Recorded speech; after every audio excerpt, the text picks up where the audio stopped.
que trabajo tuvo un desperfecto. A Dios gracias se arregló. Yo ya estaba preocupada, decía, ¿qué hago? Y donde estoy, pues no conozco a nadie, ¿no? Pero tuve que salir a la calle a buscar. Y felizmente conseguí a alguien quien me lo arregle, lo arregló. Entonces ustedes también tienen que comunicar, no se pueden quedar callados, pero que sea una verdad, no algo que justifique la irresponsabilidad de algunos de ustedes, porque hay de todo en este mundo del Señor. Hay personas que son honestas, hay personas que no son honestas, que buscan justificación para no asumir su responsabilidad, ¿no? Ya, entonces vamos a empezar. Ahí están ya. Ya, primero vamos a definir qué es la demencia. Bueno, vamos a definir según dos autores que primero Grauy en 2016 nos menciona que la demencia es un síndrome neurogenerativo que va a tener diversas causas que afecta principalmente a adultos mayores mayores de 60 años.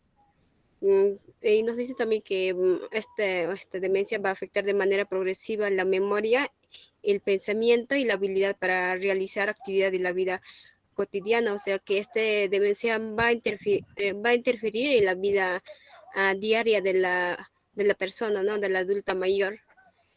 Rodas 2016 también bueno, define que la demencia es la pérdida o debilitamiento de las facultades mentales, generalmente grave o progresivo, debido a la edad o a una enfermedad que se caracteriza por alteraciones de la memoria y la razón y trastornos con la conducta. Siguiente, por favor, Ale. Epidemiología de la demencia.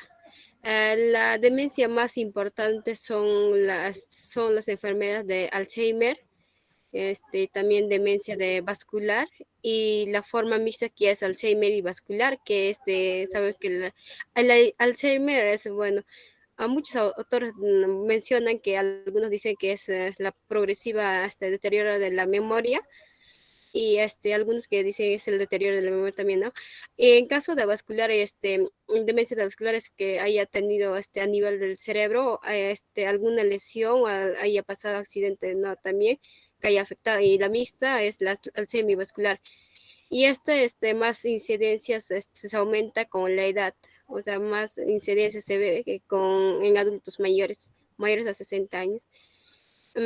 La proteína A4, que es la proteína beta amiloide, es un constituyente mayor de las placas seniles, que está estudiando el depósito de la proteína A4 en cerebros, según Davies y Coles en 1988, que encontraron una tendencia a que este depósito incrementa con la edad. Bueno, la proteína A4, la prevalencia de ha aumentado al 19% en la sexta década y el 79% en la novena década. Siguiente, por favor. A las manifestaciones clínicas tenemos atención compleja y función ejecutiva, aprendizaje y memoria, lenguaje y habilidades perceptuales motoras, y también el reconocimiento social. La atención compleja, que el adulto mayor va a tener dificultades en su entorno donde existen muchos estímulos, a que esto es como radio, televisión, a que al adulto mayor o sea, el adulto mayor con esas con radio y televisiones se va a distraer rápidamente, y también no puede realizar realizar sus tareas normales de la vida diaria, ¿no? Va a tener, se va a dificultar, a veces se va a olvidarse. En caso de función ejecutiva, va a abandonar proyectos complejos y proyectos complejos que está planeado, o también, ¿no? Por olvido, también va a ser para él más cansado ya para adulto mayor, así que va a dejar ese abandono de sus proyectos complejos. O sea, también va a haber. En caso también necesita mayor esfuerzo para, en caso de para acabar sus proyectos de varias fases ya. En también el aprendizaje y la memoria también no es capaz de seguir una lista breve de artículos para comprar o de planes para el día. O sea, tiene que seguir una lista o estar apuntado en un papel para que así adecuadamente para que no se olvide, porque la causa de ello, porque no se va a recordarse. Y tiene dificultades para recordar acontecimientos recientes. Eso olvido de así acontecimientos recientes se va a olvidarse el adulto mayor. El lenguaje tiene dificultades significativas con el lenguaje expresivo o receptivo. A menudo utiliza términos generales como esto, más que nada lo que son pronombres personal va a utilizar el adulto en caso de que tenga demencia para que se pueda comunicar. En habilidades y percepciones motoras tiene dificultades significativas con actividades que antes eran familiares, como utilizar herramientas, conducir, va a tener ya ese olvido, va a tener, para él va a ser difícil ya que antes era para él familiares, que normalmente realizaba, y con caso de demencia va a tener dificultad ya. El reconocimiento social suele depender más de las mapas o de otra gente para encontrar direcciones. En caso de direcciones, a veces se puede olvidarse no, de regresar a su casa. También en caso de ayuda, alguien, o sea, preguntando puede llegar. Ese olvido va a tener en caso de la demencia. Siguiente, por favor.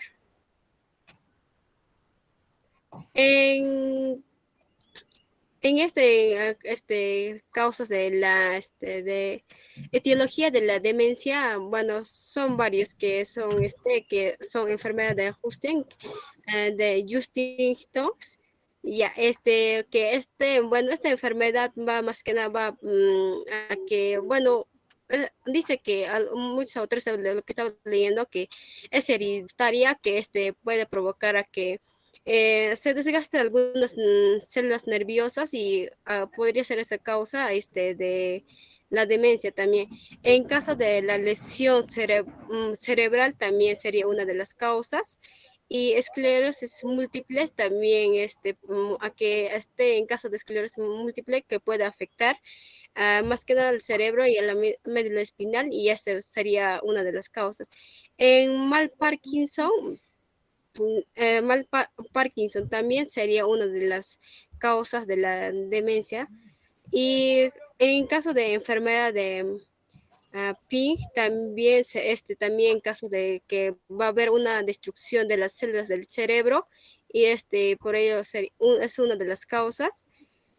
Y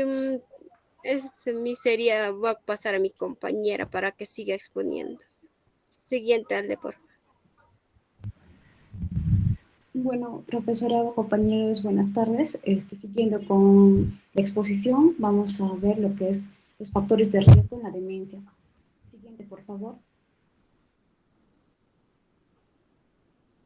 Primero iniciamos con la edad. Como bien sabemos, la edad en el adulto mayor ya se va a caracterizar por la pérdida de la memoria, ¿no? Cuando a medida que avance la edad, el adulto mayor ya tiene pérdida de memoria o dificultad para aprender tareas nuevas o para procesar alguna información se va a demorar más. Entonces, la edad en este caso sería un factor de riesgo y esta se va a dar, ya se sabe ya que las personas de 65 años a más globalmente se conoce como adulto mayor, ¿no? Entonces, esas personas van a tener más factor de riesgo de padecer lo que es la demencia. Siguiente, por favor. No, perdón, siguiente. No, retrocede. El siguiente sería antecedentes familiares. Como sabemos, si el papá o la mamá ha tenido demencia, entonces hay mayor probabilidad de que el hijo padezca de demencia. En lo que respecta a la raza, acá el grupo con mayor riesgo de padecer demencia, en este caso, va a ser la raza, o se podría decir las personas afroamericanas. ¿Por qué? Porque que las personas blancas, ¿no? Porque estas personas van a tener una baja proteína. Esta proteína se va a llamar proteína cerebral U, no tau, perdón, tau. Y entonces esta proteína va a impedir de que se diagnostique a tiempo la demencia, y entonces recién se va a poder ver que la persona ya tiene demencia cuando ya tenga los signos y síntomas avanzados ya. Entonces, las personas afroamericanas tienen mayor riesgo a padecer la demencia. En lo que respecta a la siguiente, que es salud deficiente del corazón, en acá vamos a ver que, por ejemplo, sabemos que los adultos mayores en acá están más propensos, a medida que avanzan la edad, están más propensos de contraer enfermedades, lo que son, por ejemplo, en acá vamos a ver, por ejemplo, en el corazón, en acá vamos a ver que a medida que pasa la edad, el corazón tiene un aumento de tamaño, ¿no? A medida que pasa la edad. También va a tener la hipertensión arterial, también va a haber lo que es aumento, la, eh, ar, mm, ¿cómo se llama ay, grasa en la sangre, ¿cómo se llama? Se me fue el nombre. Pero a medida que pasa, colesterol va a tener, perdón, también va a tener las personas que sufren hipertensión arterial, como les decía, y las personas que fuman mayormente va a tener un riesgo de aumentar lo que es la demencia. En lo que respecta a las lesiones cerebrales, traumatismo, en acá vamos a ver que si una persona ha tenido varios accidentes cerebrales, en acá va a afectar lo que son las neuronas. Y entonces, como no va a haber un adecuado, no va a haber una conexión adecuada con los nervios, con las neuronas, entonces va a tener mayor riesgo de padecer lo que es la demencia. La siguiente, por favor.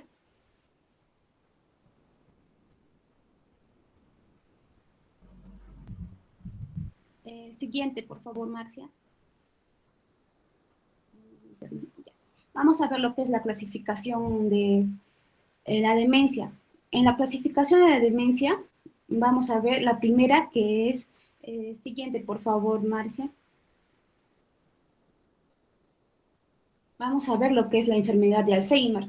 En la enfermedad de Alzheimer, vamos a ver primero que esta se va a caracterizar primero porque va a ser, su inicio va a ser insidioso y va a ser progresivo, no va a estar ahí estático. Vamos a ver que también la pérdida de la memoria y otras funciones cognitivas, como por ejemplo en acá el aprender, por ejemplo el hablar o recordar información, como por ejemplo la dirección o los nombres de los parientes o familiares en este caso, no se va a poder recordarse. Entonces también platicar con las personas se le va a ser dificultoso, y también para resolver problemas que se le presenten también se va a hacer difícil. Entonces, esos síntomas y también los síntomas no cognitivos van a ser más notorios en acá. Y los síntomas no cognitivos van a ser, por ejemplo, se va a caracterizar porque va a tener depresión, va a tener psicosis, va a tener trastorno de comportamiento y así, ¿no? Siguiente, por favor, Marcia. Los síntomas más característicos acá de la enfermedad de Alzheimer va a tener los síntomas psiquiátricos. En acá vamos a ver el cambio de personalidad, la ansiedad y la apatía. En lo que son los síntomas depresivos, vamos a ver que va a tener un trastorno de pensamiento, que esta va a alcanzar a un 30%. En lo que son las alucinaciones, va a alcanzar al 15%, lo que es el trastorno conductual. La agresividad en este caso va a alcanzar al 20% y lo que es va a deambular así incontrolablemente, no se va a poder pararse, va a alcanzar a un 70%, que esta va a ser el porcentaje más notorio en el adulto mayor que va a sufrir demencia, ¿no? En lo que respecta al sueño, va a padecer lo que es el trastorno del sueño en un 20%, en el trastorno de apetito a un 30% y los trastornos impulsivos sexuales al 10%, no va a tener casi poco nomás va a ser, ¿no? Como vemos. En lo que es los síntomas neurológicos, vamos a ver que va a tener una rigidez general. Acá va a haber también capacidad para la marcha y la deglución. También se va a caracterizar porque no va a padecer de incontinencia, no va a poder retener la orina. También acá van a aparecer los reflejos primitivos, como es la presión y la succión, ¿no? Acá también vamos a ver que van a padecer de epilepsia y también va a haber acá un síndrome que se va a llamar Gruber-Bucy, que se va a caracterizar por que el paciente va a ser hiperoralidad, ¿no? O sea, hiperactividad, va a tener va a hacer varias acciones sin que se dé cuenta, va a estar ahí inquieto, se podría decirse, ¿no? La siguiente, por favor. En lo que es la siguiente clasificación de la demencia va a ser la demencia vascular. Esta demencia vascular se va a caracterizar por la presión vascular en el cerebro. Esta va a ser del tipo isquémico, va a ser hemorrágico o hipóxico. Esta, me dirán, ¿no? ¿Y cómo sé que tiene una demencia vascular y no, por ejemplo, un accidente cerebrovascular? Me dirán, acá, por ejemplo, vamos a ver que esta es muy distinta porque la demencia vascular va a ser causada por una serie de pequeños nomás accidentes cerebrovasculares. Y lo que es el accidente cerebrovascular ya va a ser por una interrupción o un bloqueo de el riego sanguíneo, ¿no? En el cerebro, pero en cualquier parte, ¿no? En el siguiente, por favor, compañera. Lo que son síntomas de la demencia vascular, acá vamos a ver que su inicio es brusco, pero también va a haber casos en los que no se va a poder detectar el inicio, si era brusco o no, en el inicio así lento, ¿no? También se va a ver que va a ser va a haber la habilidad emocional, ¿no? Y esta se va a hacer como, por ejemplo, va a ser una frecuencia mayor de la normal. Sus emociones van a hacer no tan... Antes, por ejemplo, con la familia se va a expresar, va a hablar, va a mostrar cariño, ¿no? Pero ahora por la demencia no va a reconocer a sus familiares, entonces no va a poder, como no les conoce, no va a poder mostrar afecto, se podría decir. En lo que es en la siguiente, por ejemplo, es que acá el cuadro clínico no va a ser específico, no va a poderse especificar adecuadamente, sino estas ya se van a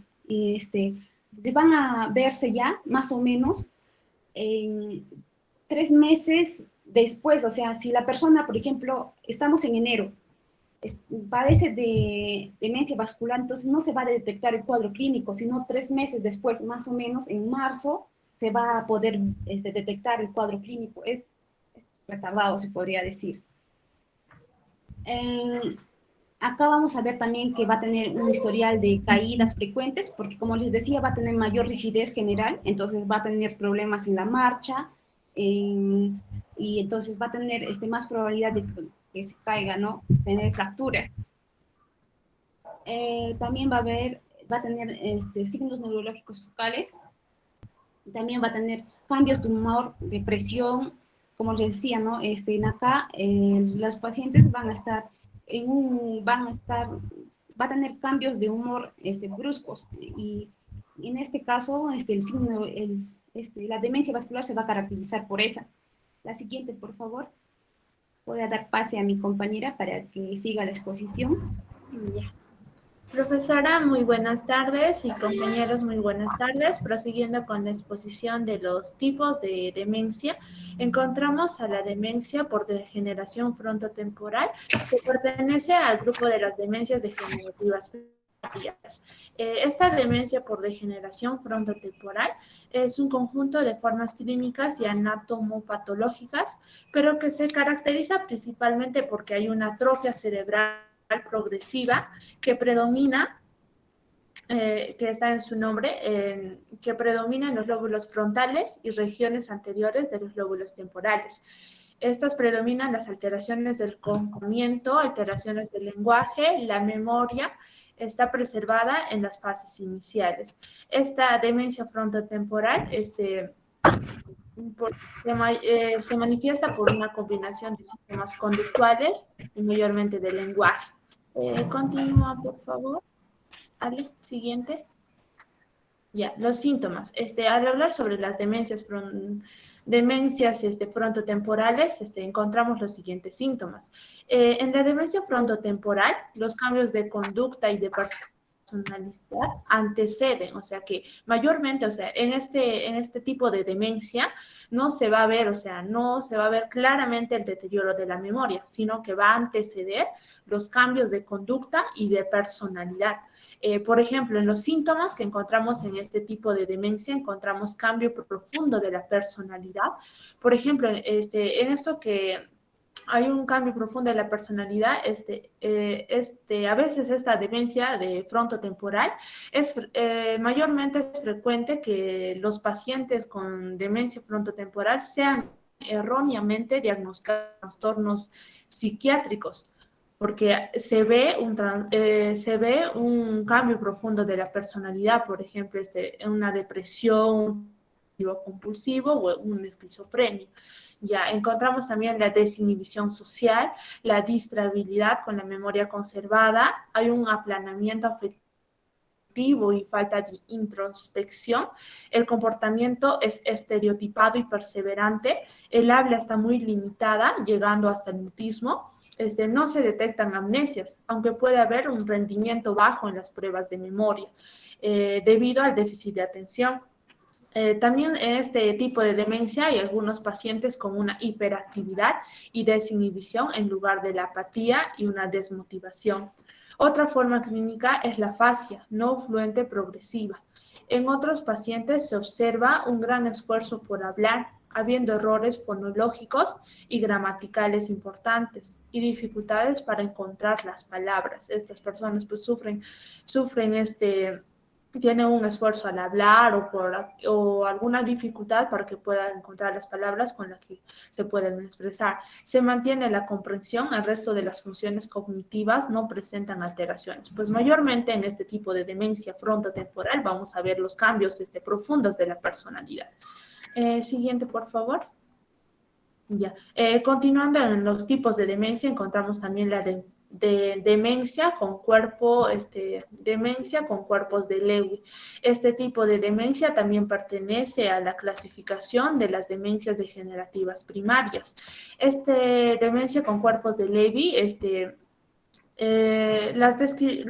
las describió por primera vez el doctor Friedrich Heinrich Lewy en 1912, que fue un contemporáneo con Alois Alzheimer, que fue quien definió la otra forma más común de la demencia, que es esta, pues que es la demencia con cuerpos de Lewy, que por ello, gracias a quien creó, lleva el nombre de demencia con cuerpos de Lewy.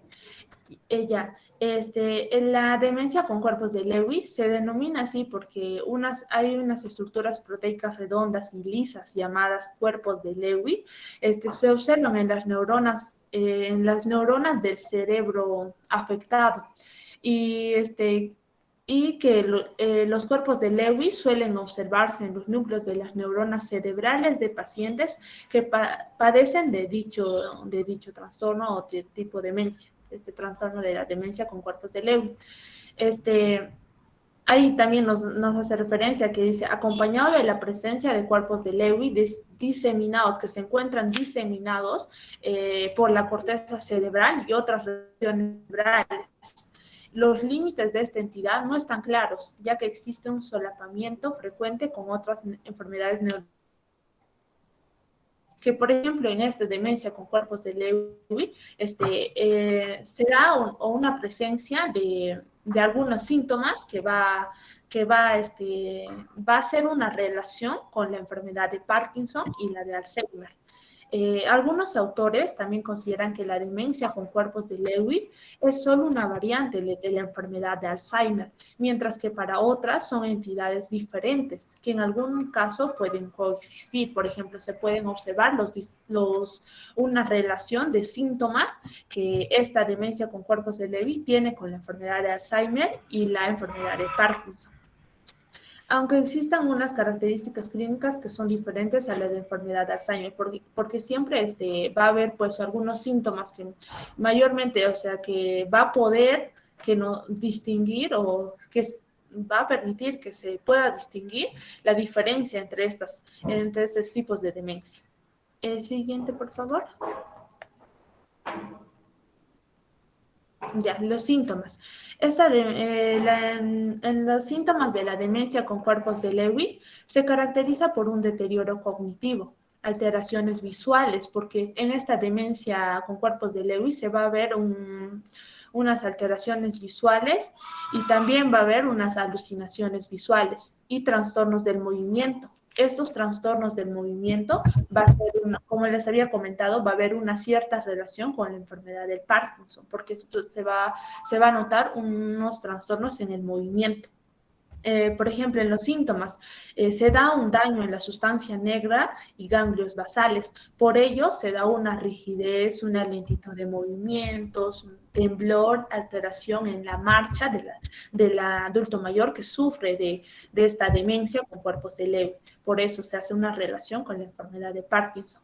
Ya otras regiones afectadas también que se da en la demencia con cuerpos de Lewy, se da la alteración de la capacidad visoespacial, fallos de la memoria, alucinaciones visuales y fluctuaciones cognitivas.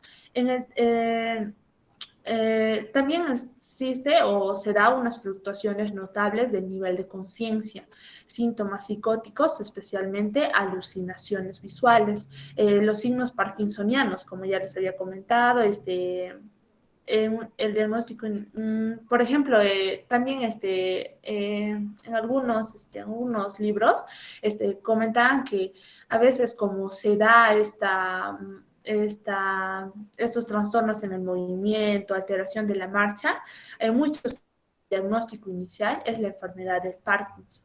En la mayoría de los casos, la demencia es anterior a los síntomas parkinsonianos y la respuesta a la levodopa y otros agonistas dopaminérgicas, que no hay una respuesta de la levodopa y otros agonistas dopaminérgicos y esta hace que esta sea escasa.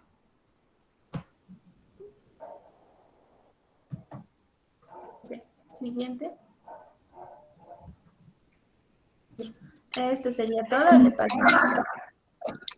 Bueno, para el diagnóstico de la demencia, normalmente el personal que va a realizar esto, primero se realiza que es la anamnesis, en el cual se va a realizar mediante un interrogatorio para identificar los problemas por el cual está asistiendo el paciente, como podemos preguntar datos subjetivos, sus datos personales, cómo se llama, su edad, el motivo de consulta por el cual está viniendo, si tiene alguna enfermedad actual y también los antecedentes, que es muy importante, tanto personal, familiar y socioeconómico.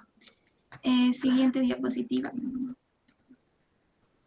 En la exploración del estado mental se tienen en cuenta las pruebas neuropsicométricas para la demencia leve, el cual en esta evaluación se mide las capacidades como de la concentración y la memoria, y también se puede realizar en el caso de otras áreas como el lenguaje y las habilidades mentales.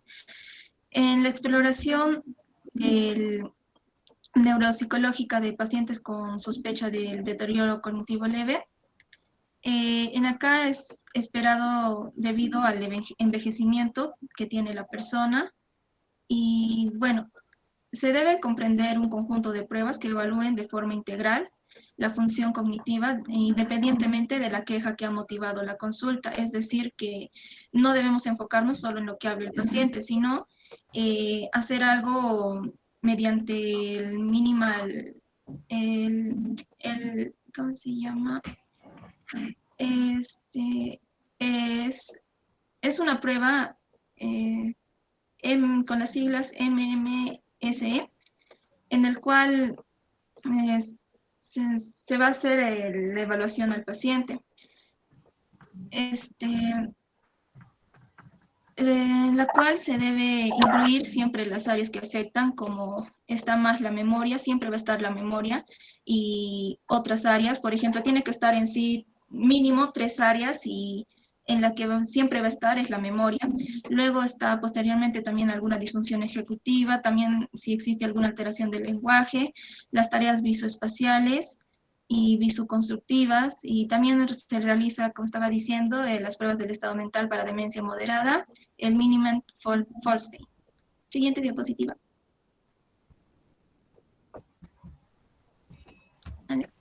Ya, esta es la prueba de la que estaba hablando, en la cual se va a realizar el examen de la orientación, es decir, vamos a ver si el paciente está orientado en tiempo y espacio, y se realizan las preguntas, por ejemplo, en la orientación temporal, qué día estamos o en qué mes, y de acuerdo a eso se va poniendo los puntos.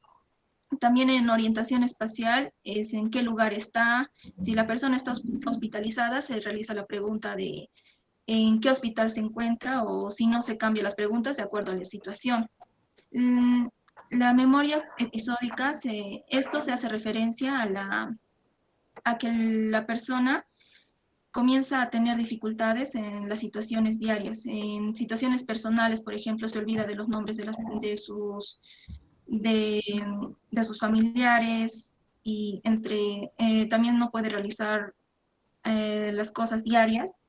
Luego, también la comprensión del lenguaje es otra área que se evalúa en esta parte. La asignación de nombres, todo esto está documentado en el mini examen del estado mental. Y también está realizar la copia de figuras, en la cual se ve en la otra imagen.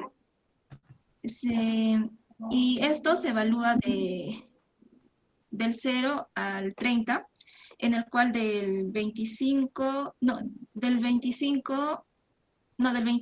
a 25 a 30 puntos significa que está en un estado normal. Ya cuando baja de 18 a 24, está se considera como un diagnóstico leve. De 14 a 17 se considera moderado, y menor a 14 ya esta persona se encuentra con un diagnóstico grave. Siguiente diapositiva. Ya bueno, se recomienda la medición sistémica de la función tiroidea y el nivel de la vitamina 12. En este caso, la hormona estimulante de la tiroides, los niveles alterados de la hormona favorecen el riesgo de sufrir las demencias debido a las alteraciones de genes involucrados en el proceso neurológico, la generación de estrés oxidativo que resulta tóxico para las neuronas.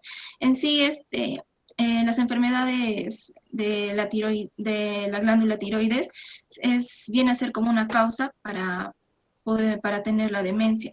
En la vitamina B12, la deficiencia de la vitamina B12 es una causa también muy frecuente en la demencia reversible, especialmente como una causa única, y consiste en una disfunción cognitiva global con lentitud y falta de concentración y fallas de la memoria. Siguiente diapositiva. En la siguiente, como pruebas auxiliares, se recomienda la realización también de la tomografía o la resonancia magnética. La tomografía computarizada se realiza para poder evaluar si existe alguna lesiones en la cabeza, también para saber los dolores severos, los mareos, síntomas. sangrado, derrame cerebral. También ayuda a evaluar los senos paranasales, el cráneo, e identificar, como está diciendo, las lesiones y hemorragias intensivas, y lo cual nos permite para poder actuar rápido en la situación. La resonancia magnética ya puede detectar las anomalías cerebrales asociadas con el deterioro cognitivo leve y puede predecir en pacientes con deterioro cognitivo leve podrían desarrollar la enfermedad del Alzheimer. En las primeras fases de esta enfermedad, el cerebro puede llegar a ser normal, es decir, no se puede detectar. Y en etapas posteriores, la resonancia magnética puede mostrar una afectación de diferentes áreas del cerebro. Para recalcar, en la parte de la tomografía computarizada también se puede usar esto para detectar las causas que son reversibles. Bueno, eso sería todo con respecto. Sigue mi compañera. Gracias. Profesora, buenas tardes, compañeros. Siguiendo con la exposición, el tratamiento de la demencia son tratamiento farmacológico y tratamiento no farmacológico.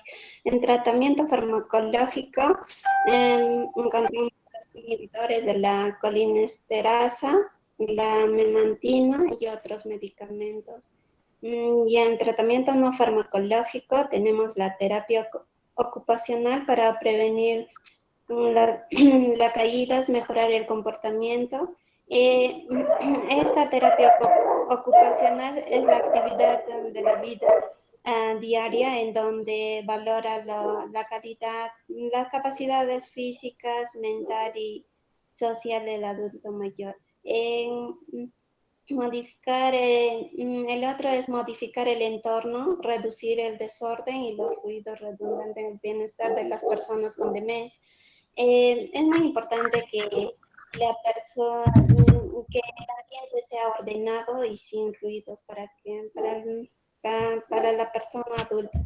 Fomentar el ejercicio físico es muy importante para el tratamiento del ejercicio físico, que el adulto mayor pueda caminar y hacer los ejercicios. Fomentar la participación del paciente en actividades diversas, como por ejemplo, no decirle que no haga tal cosa, más bien involucrar al adulto para que haga las actividades. La siguiente, por favor, Ellen. En la prevención de la demencia tenemos mantener la mente activa, la estimulación mental y el entrenamiento cognitivo es útil. Por ejemplo, aquí a la persona, por ejemplo, si le gusta leer los libros, puede leer, que esté su mente ocupada y después también el juego de los niños, como por ejemplo la sopa de letras. Llevar una vida activa realizando una actividad física de forma regular. Como ya dije, hacer los ejercicios y hacer la alimentación saludable, o sea, tener una alimentación balanceada, que el adulto se alimente, la alimentación saludable. El buen control de factores de riesgo cardiovasculares, aquí hacerse el control o un chequeo de la hipertensión arterial. Reducción de estrés, la ansiedad y el estrés tienen efectos negativos sobre la memoria. Que el adulto no se encuentre estresado, más bien, que puede ir de viaje a pasear, que no esté estresado en la casa, que salga, que haga su vida normal. El sueño y descanso. El buen descanso de forma habitual. Un adulto mayor tiene que descansar muy bien. La siguiente, Ale, por favor. Las intervenciones de enfermería tenemos proporcionar cuidados al paciente totalmente dependiente y ayudar a que no sea totalmente dependiente. Proporcionar al paciente un ambiente coherente y rutinario para ayudar a funcionar con sus limitadas capacidades. Adiestrar a la familia en la identificación de peligros en el hogar, dejar que el paciente mantenga todas las actividades que pueda hacer por sí mismo. incluir a los familiares en la planificación y provisión y evaluación de cuidados en el grado deseado.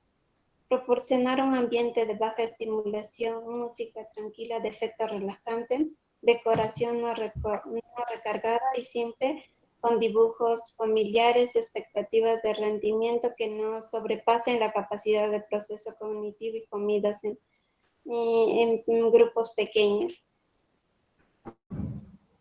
Identificar esquemas usuales de comportamiento para actividades como dormir, utilización de medicamentos, eliminación, ingesta de alimentos y autocuidado.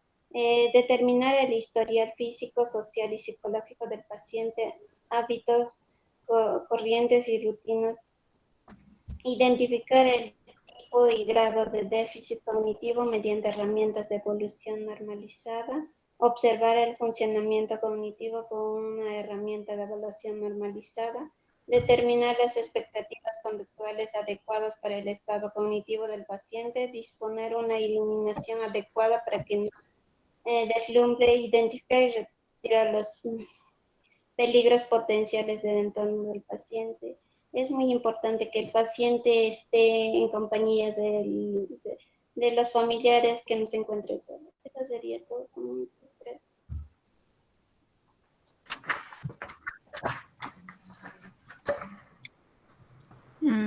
Prosiguiendo con la explicación, ahora toquemos el tema de Alzheimer.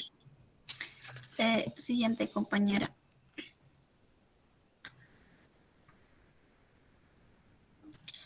Bueno, entendamos que el Alzheimer no es una parte normal del envejecimiento. Es una enfermedad neurodegenerativa progresiva y es también irreversible, que provoca la muerte de células nerviosas del cerebro. Según su avance, se deteriora las capacidades cognitivas de la persona enferma. Entre ellas las capacidades de tomar decisiones, realizar tareas, modificaciones de la conducta y la personalidad. También esta enfermedad es más frecuente en mayores de 65 años. Siguiente compañero. Veamos la epidemiología del Alzheimer. Es la demencia más común que padecen los adultos mayores. La incidencia y prevalencia de la enfermedad del Alzheimer aumenta de forma exponencial con la edad. Mientras el adulto mayor va envejeciendo, el Alzheimer va a progresar más. En este caso tenemos en adultos mayores de 65 años, un porcentaje del Alzheimer es un 10%, mientras que en las personas, en adultos mayores de 85 años, tienen un porcentaje del 50%. Es la quinta causa de muerte dentro del grupo de adultos mayores con demencia. Las tasas de Alzheimer tienden a ser mayores en mujeres. Los adultos mayores a padecer el Alzheimer son las mujeres, y por el contrario ocurre en la demencia vascular, quienes en gran cantidad tienden a enfermarse de la demencia vascular son los varones.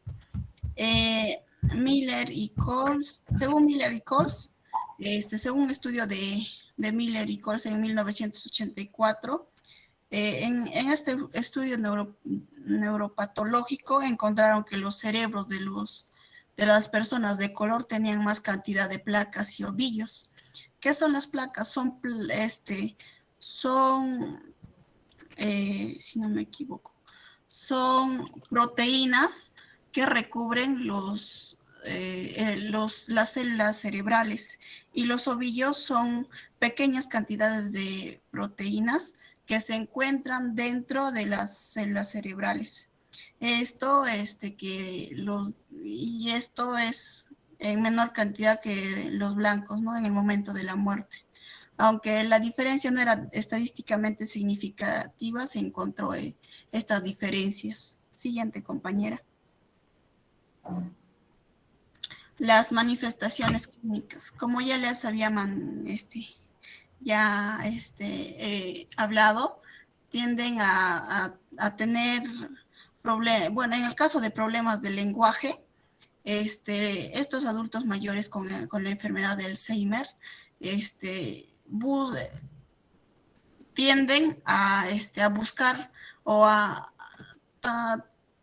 como a escribir, como a hablar, tienden a buscar diferentes palabras o tienden a de lo que hablarían así con palabras cortas o con pocas palabras, tienden a hablar más con más cantidad de palabras el mismo significado, ¿no? El deterioro de la memoria se refiere a los olvidos que presenta esta enfermedad. Las dificultades para concentrarse mientras están haciendo una actividad tienden a desconcentrarse rápidamente. El mal juicio al tomar decisiones. Toman decisiones, toman malas decisiones frente a problemas o a situaciones, ¿no? Dificultades visuales o de espacio. Estas, por ejemplo, en dificultades visuales o de espacio, por ejemplo, tienden a ubicar objetos en lugares que no es su sitio, se podría decir. Llaves, por ejemplo, las llaves se cuelgan en la pared y mientras estas personas con Alzheimer tienden a guardarlas en un lugar diferente y a olvidarlas. Tenemos la confusión con respecto a los lugares. Tienden a perderse en los lugares que ya ellos conocen. Los problemas para completar tareas diarias. Esto lo que normalmente realizaba las tareas como hacer la limpieza o cocinar, tienden a no completarse o a no terminar lo que estaba realizando. Y retraerse en eventos laborales o compromisos sociales. Esto se refiere a que tienden a no estar con otras personas. En un grupo de personas, estas personas con esta enfermedad tienden a retraerse, a no hablar o a no comunicarse como lo hacía antes. Siguiente, compañera. Tenemos la etiología. No existe una causa concreta a la que se pueda atribuir la responsabilidad de la aparición de la enfermedad de Alzheimer. La enfermedad de Alzheimer es una enfermedad multifactorial, se podría decir. Y aparece según la edad, pues, ¿no? Como ya les estaba manifestando, frecuentemente es a partir de los 65 años. Además, mientras va aumentando la edad con más incidencia. En el sexo, quienes tienden a enfermarse o tienden a tener este padecimiento son las mujeres en gran cantidad con respecto a los varones, ¿no? La hipertensión arterial de larga evolución. Tener en cuenta que la hipertensión arterial o la presión alta de larga duración tiende a producir coágulos en el cerebro y el mismo hecho de que presente coágulos en el cerebro, si es de larga duración, el cerebro tiene un déficit de oxigenación, ¿no? Las células cerebrales. Los antecedentes de traumatismo craneal. Esto se refiere a las personas que hayan tenido alguna contusión de joven, de niño o de adulto, pues, ¿no? Antecedentes. y la nutrición, la mala nutrición. Esto con respecto al exceso de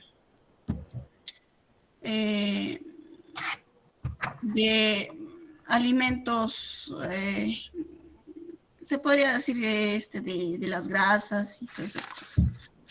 Siguiente compañero. Como ya les estaba mencionando, los factores de riesgo son la edad, que es a partir de los 65 años, el sexo sería en mayor cantidad en las mujeres, ¿no? Y la genética, a esto se refiere en que podría, si una persona padece de Alzheimer, puede ser genético, puede tener un hijo que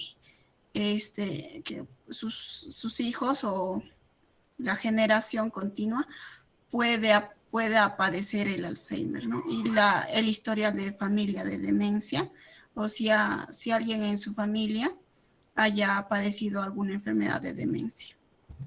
Siguiente compañera. Mi compañera va a seguir explicando.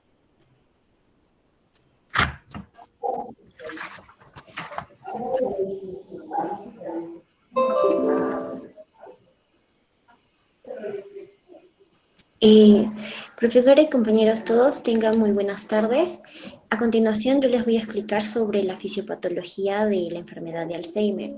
¿Qué es lo que pasa en las personas que tienen esta enfermedad o cómo es que sucede? Primero que nada vamos a hacer énfasis en esta imagen. Acá nosotros podemos apreciar dos cuadros. Uno que enfoca a las células, que son en este caso las neuronas, que se encuentran en estado normal. Y al costado está las células que van a presentar una persona con la enfermedad de Alzheimer. Si nos damos cuenta, vemos que en la parte extracelular se encuentran grumos o hay algo que en realidad impide esto. Esto de acá se va a llamar las placas amiloideas que van a impedir que la comunicación entre las neuronas, o sea, la sinapsis, se desarrolle eficazmente. Y por lo contrario, dentro de la célula también vamos a evidenciar que van a haber como que grietas o grumos que van a ser los ovillos neurofibrilares, que también van a impedir que la neurona primero se desarrolle normal y que también influya en lo que es la sinapsis. En ese caso, como ya mencionaron mis compañeras, si estamos hablando del Alzheimer, entonces el Alzheimer es un tipo de demencia y es el tipo más clásico de demencia. Entonces, la demencia engloba a lo que es la memoria, la pérdida de memoria progresivamente. Y nos hacemos la pregunta, entonces, ¿dónde se encuentra la memoria o nosotros cómo podemos identificarla, verdad? Para ello, en esta imagen vamos a ver que si hablamos de memoria, tenemos que preguntarnos, depende, porque depende del tipo de memoria a corto plazo o la memoria a largo plazo. La memoria de corto plazo se va a enfocar o va a estar presente en el hipocampo, que en un intento repetido de aprendizaje o de constancia, logra que esta pase a la corteza del cerebro para que se encuentre en la memoria de largo plazo, como por ejemplo nuestro nombre, nuestra fecha de cumpleaños, etc. Sin embargo, va a haber una alteración en lo que es el núcleo basal de Meissner, que es aquel que produce el neurotransmisor de la acetilcolina, que es el principal para que pueda una neurona con otra realizar la comunicación celular. En ese sentido, si vemos la disminución de las neuronas, de la producción, de la acetilcolina, lo cual va a conllevar a que una persona disminuya progresivamente la capacidad que esta va a tener para poder recordar algunas cosas. Pero ¿cómo es que suceden estos hechos? Vamos a hablar de dos teorías y principios fundamentales, de los cuales el primero es los ovillos neurofibrilares y el segundo son las placas beta-amiloides que las vimos en la primera imagen. Entonces, dentro de la célula de la neurona está compuesta pues, ¿no? por el citoplasma y dentro del citoplasma se van a encontrar los microtúbulos. Estos microtúbulos van a ser los encargados de estar unidos fijamente por diferentes proteínas y una de ellas que mencionaron también mis compañeras es la proteína tau. Esta proteína tau va a implicar que los ovillos estén estructuradamente bien y no se desintegren, por así decirlo. Pero con el pasar de los años y del tiempo, por procesos bioquímicos van a empezar a aparecer grupos que van a fosforilizar estas proteínas. En otras palabras, las van a tratar de desintegrar. Entonces, ¿qué es lo que va a pasar? Al fosforilizarlas, las proteínas tau van a quedar libres y estas en conjunto van a unirse para formar los ovillos neurofibrilares, que son estos de acá que van a estar presentes dentro del citoplasma de la neurona, provocando que, bueno, el microtúbulo se desintegre y que la producción de la acetilcolina disminuya. ¿Ven? La producción de la acetilcolina disminuya. Y esto va a conllevar a que si no hay acetilcolina, entonces tampoco va a haber la enzima que degrade esta acetilcolina y también los receptores. Por ello también disminuye las enzimas de la acetilcolina y los receptores de este. En consecuencia, ¿qué es lo que va a pasar? Que cuando una supuesta neurona que debería de estar en comunicación con la otra para realizar la sinapsis adecuada, se desintegre y que estén cada una por su lado, como vemos en la imagen de aquí.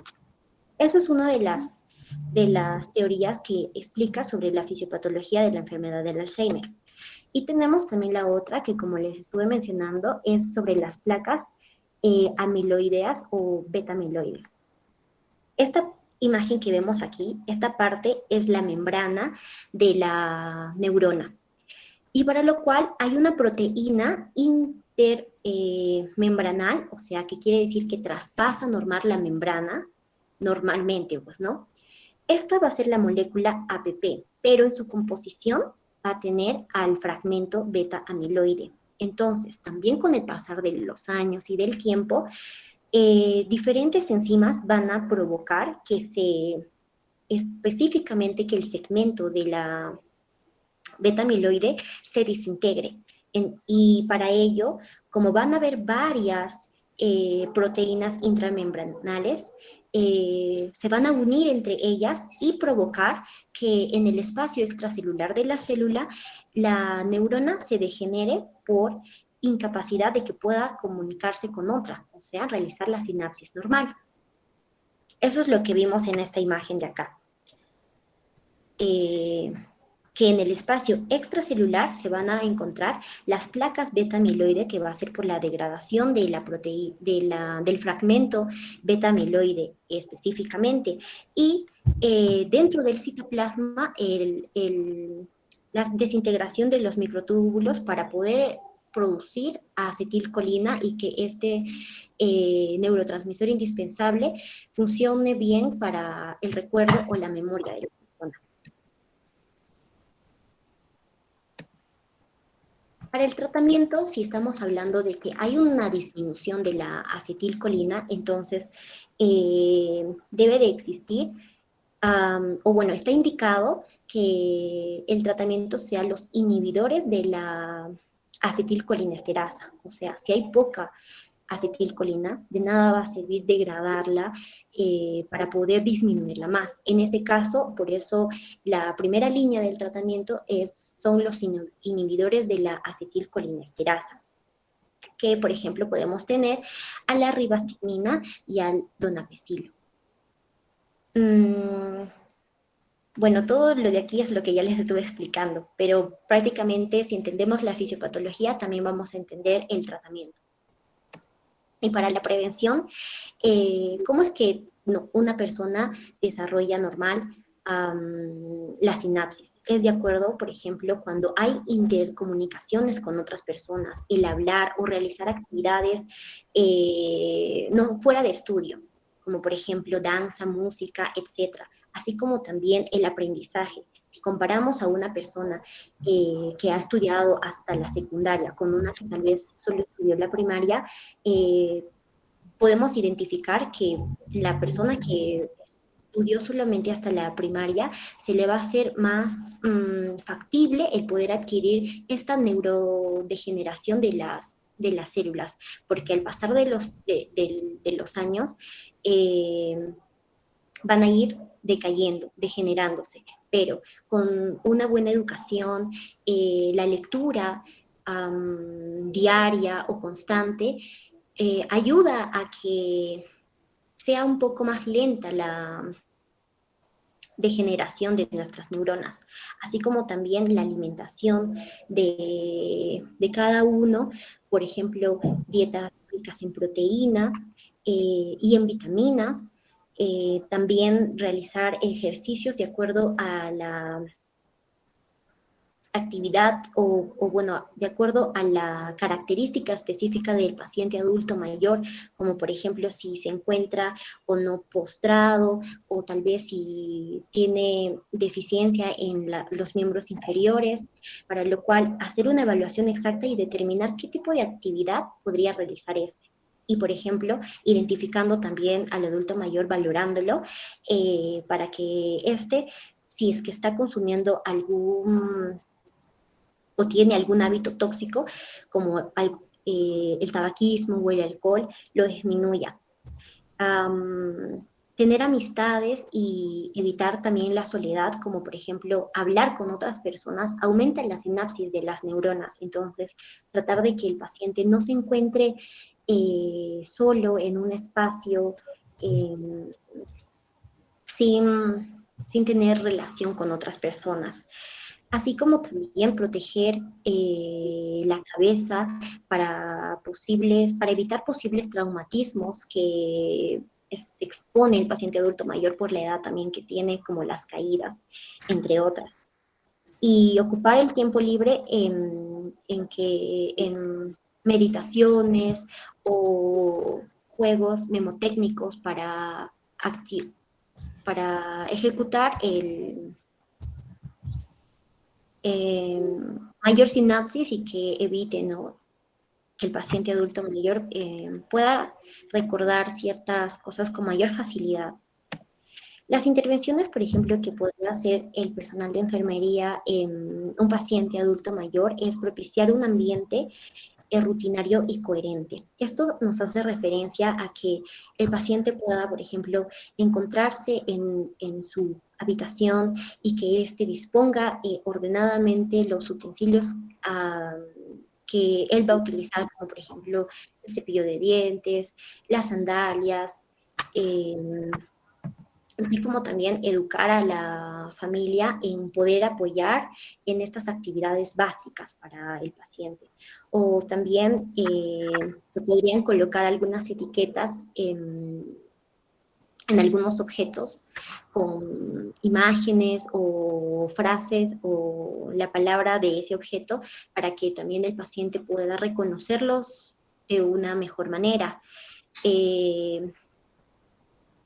En compañía de la familia se puede educar que actividades para que ejecute o ejercite la memoria, pueda realizar un calendario en el cual se marquen los días de la semana y que el paciente adulto mayor trate de identificar los días de la semana marcados ya y ver en qué día estamos en este momento. Y tratar de que no se le diga al paciente reorientarlo. A veces es frustrante como que hacer que alguien recuerde algo que lamentablemente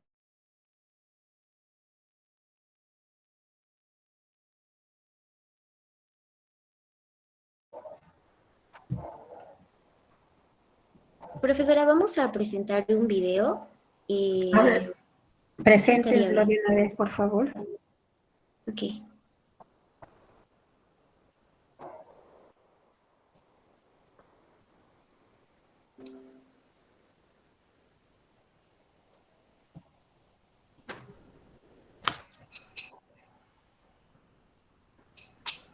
En la medida que pasa el tiempo, enfrentamos las consecuencias del envejecimiento. Nuestros cuerpos cambian, así como lo que podemos hacer con ellos. Nos salen canas y la piel se nos arruga. Nuestra visión y escucha pueden deteriorarse. Perdemos agilidad física y podemos olvidar ciertas cosas, como dónde dejamos las llaves o los anteojos. Y aunque la mayoría de nosotros tendremos una vejez con los achaques que conlleva, una parte de la población tiende a presentar un envejecimiento con afecciones más graves, como las que genera la enfermedad de Alzheimer. Pero, ¿qué sabemos del Alzheimer?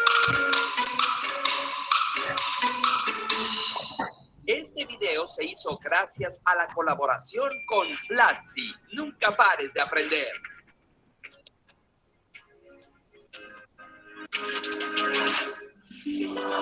El Alzheimer es una enfermedad neurodegenerativa, progresiva e irreversible, que recibe su nombre por el psiquiatra y neurólogo alemán Alois Alzheimer, quien describió por primera vez los síntomas de una paciente llamada Auguste Dieter a principios del siglo XX. ¿Y cuáles son los síntomas? Al ser un tipo de demencia, implica manifestaciones de deterioro cognitivo, como pérdida de habilidades mentales, el pensamiento y la memoria, afectando la capacidad de aprender cosas nuevas. Además, trae trastornos conductuales que dificultan la realización de actividades cotidianas, como vestirse, cocinar o mantener una conversación. La enfermedad de Alzheimer no pega de repente.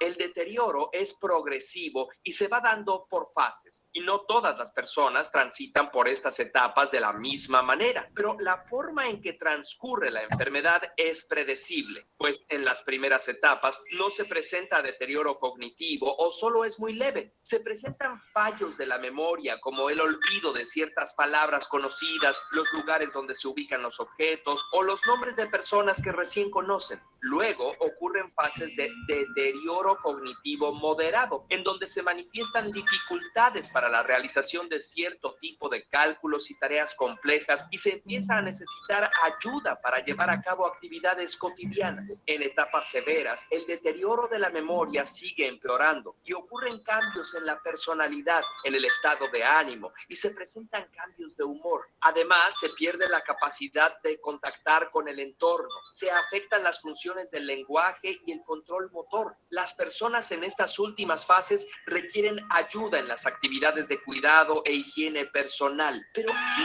causa el Alzheimer? En la actualidad, las causas del Alzheimer no han sido determinadas completamente, y aunque se han propuesto diversas hipótesis, la más aceptada hasta el momento es la que plantea que la muerte neuronal es debida a la acumulación en el cerebro de dos proteínas: la beta-amiloide, que forma unas placas en los espacios de las células que impiden la comunicación entre las neuronas, y la proteína tau, que forma unos ovillos que se acumulan dentro de las células neuronales y desintegran los microtúbulos de las neuronas. Parece ser que la beta-amiloide se produce primero, lo que fomenta la aparición y la diseminación de tau, y que es esta última la que destruye las células nerviosas, lo que afecta la memoria y las funciones cognitivas. ¿Y es posible prevenir el Alzheimer? La evidencia parece sugerir que lo recomendable, como se hace al prevenir otras enfermedades, sería adecuar las condiciones para la llegada a la vejez de una mejor manera. Por eso se aconseja llevar un estilo de vida saludable, tener prácticas que cuiden nuestro corazón y mantengan nuestra presión arterial estable, evitar el estrés y la diabetes. También se ha señalado que realizar actividades mentales estimulantes como la lectura podrían reducir el riesgo de desarrollar la enfermedad. La salud emocional también es importante. Se ha considerado que la depresión, la ansiedad y tener pensamientos negativos por largos periodos de tiempo podrían ser factores de riesgo relacionados con la aparición del Alzheimer. Por lo tanto, parece pertinente buscar ayuda psicológica, profesional y científica para tratar cuadros depresivos y ansiosos. La terapia psicológica ayuda a estructurar mejores estrategias para reconfigurar esas formas negativas de pensar. Una de esas estrategias podría ser la práctica de la meditación. ¿Existe una cura para el Alzheimer? Desafortunadamente, hasta ahora no existe una cura para esta enfermedad, pero se han explorado opciones de tratamiento, pues estudios realizados con ratones sugieren que la oxitocina, considerada como la hormona del amor, generadora de vínculos como la confianza y la generosidad entre personas, e incluso con otras especies como nuestras mascotas, parece tener efectos positivos en evitar la acumulación de la proteína beta-amiloide y así mejorar la comunicación entre las neuronas. Al mismo tiempo, se están investigando tratamientos alternativos en los que inhibir ciertas enzimas podría detener el desarrollo de la enfermedad.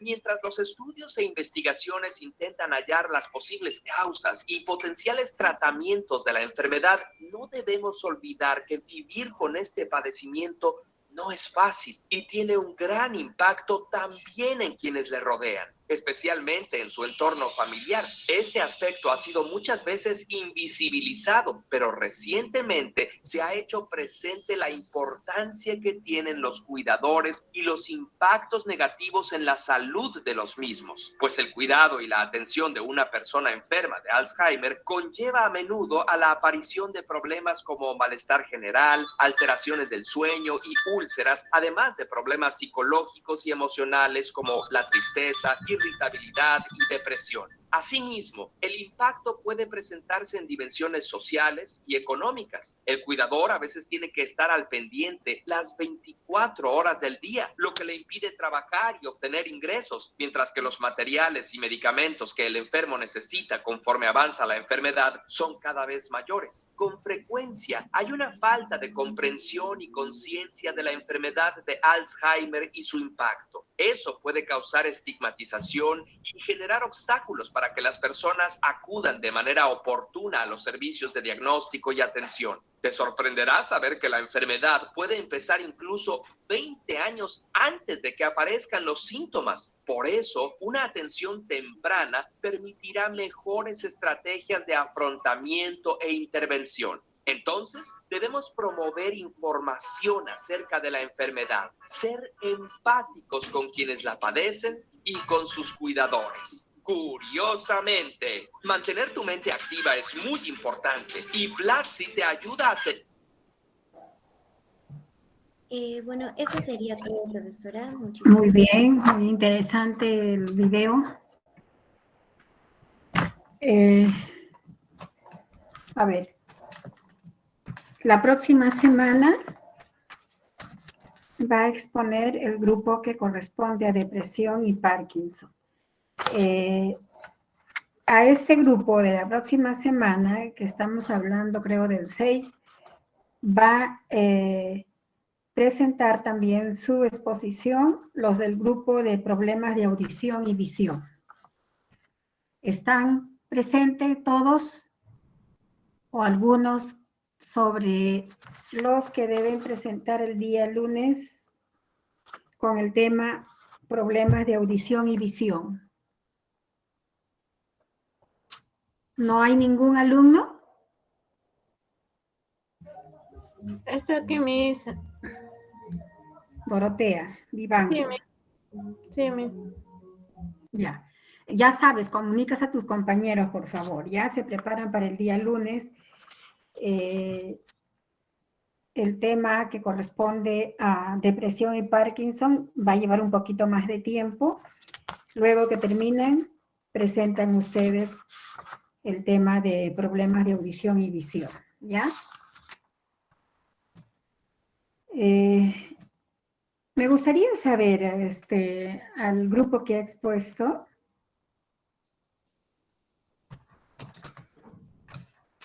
que me digan cómo se clasifica la demencia.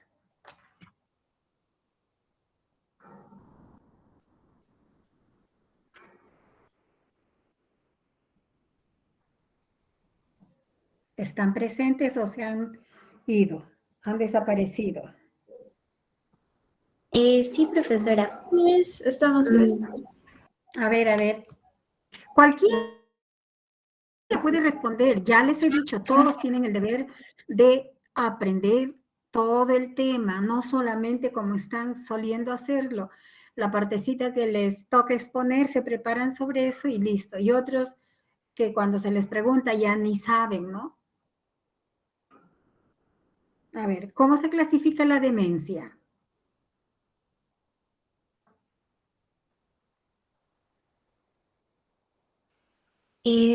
Bueno, profesora, la demencia, como vemos ya, es un deterioro neurocognitivo y para lo cual vimos varias clasificaciones que habían, por ejemplo, una de ellas es la enfermedad del Alzheimer, que es un tipo de demencia. Otra que es la de los cuerpos de Lewy, que también hace referencia a, casi similar, la patología de la enfermedad del Alzheimer. También la demencia extravascular, que más que nada engloba lo que es o sea, se refiere a por los vasos sanguíneos cuando hay una alteración de suministro o transporte de la sangre, lo que impide que, en otras palabras, todo vaya a conllevar a que la célula específicamente se degenere, o como vimos también en el video, o como también lo expliqué en la fisiopatología, muera, pero por diferentes causas. Marcia, ¿eres tú la que expuso esta partecita de la clasificación de la demencia? No, profesora, yo expuse el tema de Alzheimer. Por eso te pregunto, ¿eres tú? Porque no. Yo he estado atenta y es otra la señorita que expuso sobre la clasificación de la demencia, pero qué bien que tú participes y defiendas al grupo, ¿no? Y el Corea de Huntington, ¿por qué mencionaron esta enfermedad? Que es una enfermedad degenerativa, genética y que se puede presentar en personas mucho menores de las que se presentan el Alzheimer, ¿no? Y sobre todo la demencia, que se dice que la demencia es una enfermedad que se presenta más allá de los 65 años, pero lamentablemente a veces hay personas jóvenes que ya tienen la demencia, ¿no? ¿Por qué mencionaron esta Corea de Huntington? ¿A qué se atribuye?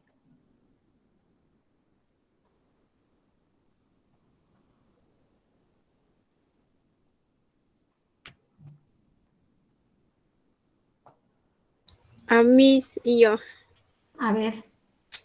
Miss, en caso de enfermedad de Huntington, bueno, que es uno de las causas de la demencia, bueno, hemos mencionado en la demencia, que también, bueno, según lo que estaba leyendo, es que esta enfermedad, primero dice que el autor dice que esta enfermedad es hereditaria, porque va a provocar un desgaste o sea, de las células nerviosas a que desgaste, ¿no, Miss? Por ello sería una de las causas de la demencia, Miss.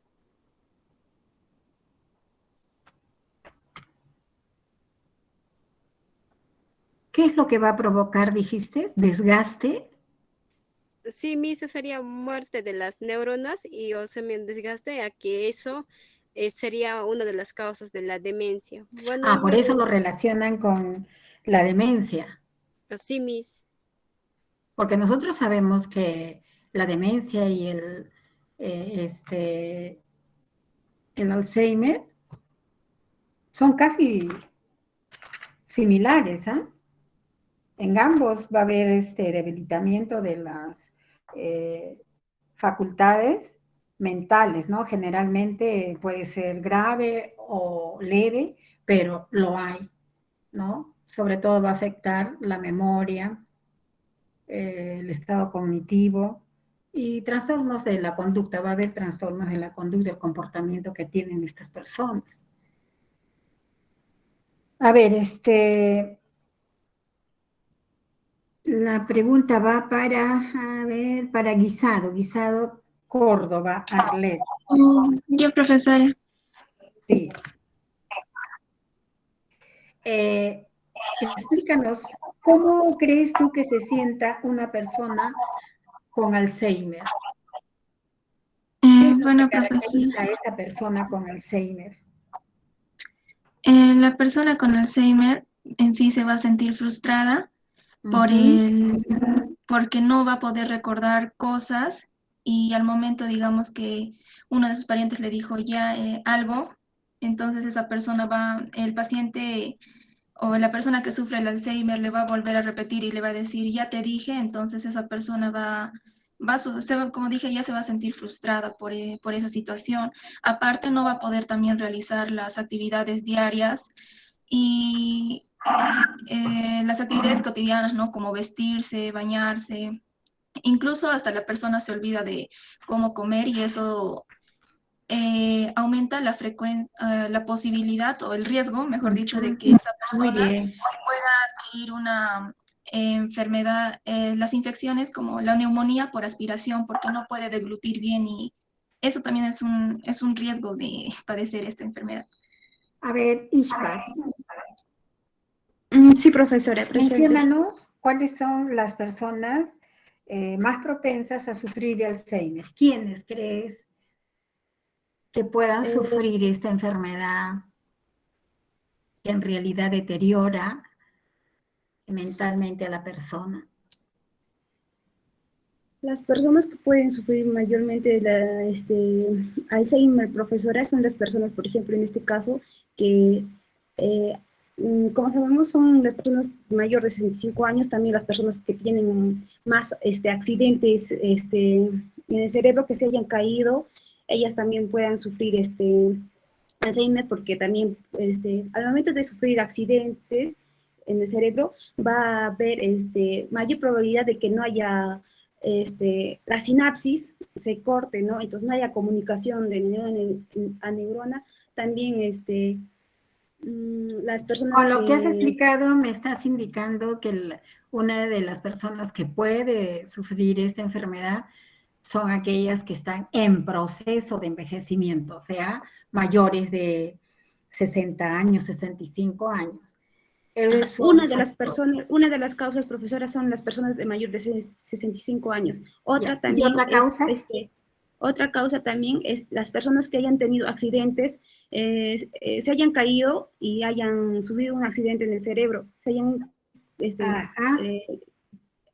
hayan, ¿cómo les podría? O sea, se hayan golpeado la cabeza en sí, más fácil, ¿no?